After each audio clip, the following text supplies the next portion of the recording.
Okay, not many countries have the setback that we saw, right, in the European countries or in US. So for the rest of the countries like Hong Kong, Malaysia, can you use the concept of velocity and interest rate?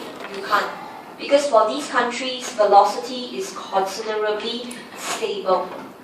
Right? So if velocity is stable, interest rate will therefore be very stable. But we saw that, okay, for most countries, interest rates are not stable. Okay, government in most countries uses monetary policy to change interest rate. So in this case, the relationship between velocity and interest rate, it's not valid if your country has very typical business cycle, the normal ups and downs.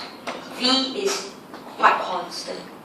Right? Okay, so the best way to prove that the model or the equation is valid is to discuss US.